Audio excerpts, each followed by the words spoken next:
Hi friends, this is Kishore. Welcome back to my channel. Today I am going to talk about the bank failures that are happened between 1980 and 1990.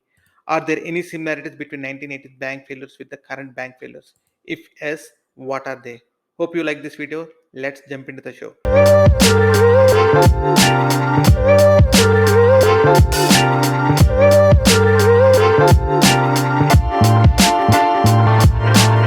This is the first chart I'm looking at. It's an inflation rate.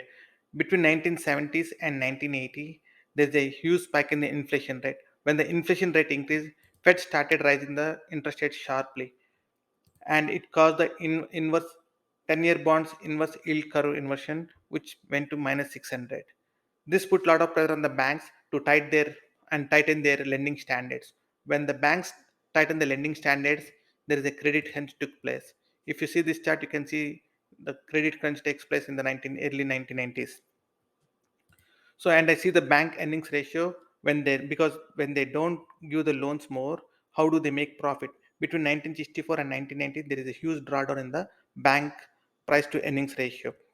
What generally banks do? Bank do lend the loans. So there are three categories: real estate loans, commercial and industrial loans, and consumer loans. There is a huge spike in the real estate loans from the 1980 to the 1990, 17.8% to the 27.1%. So, and I would like to see what how the economy is doing because as there is an increase in the inflation rate and also interest rates are raised. So this is the one office and total employment growth. As the interest rates are high, growth companies do not make much profit. So to control the cost, they once first thing what they do is they cut down the employees. So this chart shows very clearly employment growth was fell from the cliff, and also there is a huge vacancy rate in the office sector and also then the retail sector. When office sector and retail sector are vacancy rate are high, I want to know like how the banks are making money when they give the loan to the commercial real estate. So this chart shows banks with commercial real estate loans as a percentage of total real estate loans. If there are more than 50%, they failed. And also banks with commercial real estate loans as a percentage of total assets is more than 15%, they failed. In total, between 1980 and 1990, there is a huge number of bank failures taken place because of this.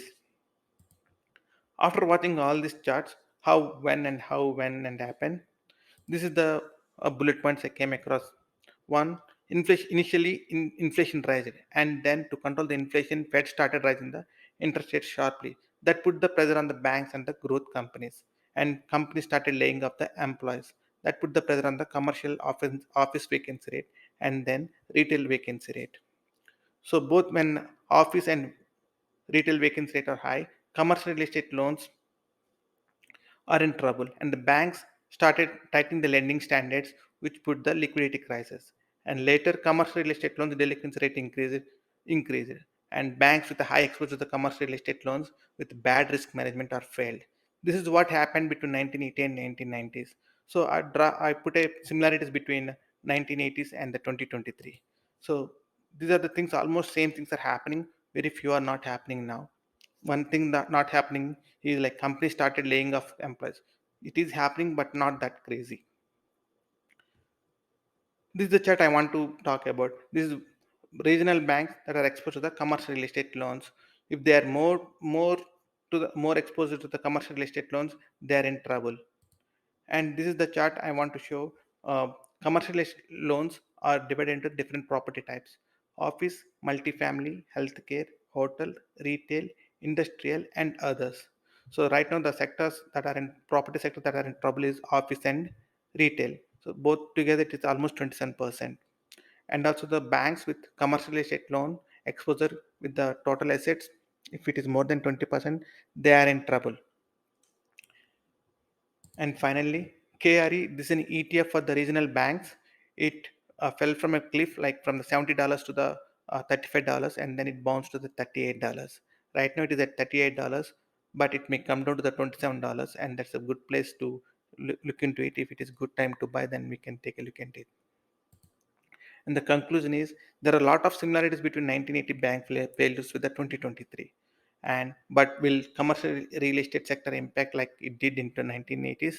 We do not know. So my plan is follow the below metrics for next couple of months and see is there any red flag like employment growth, office and retail vacancy rates, commercial loan delinquencies, bank earnings data.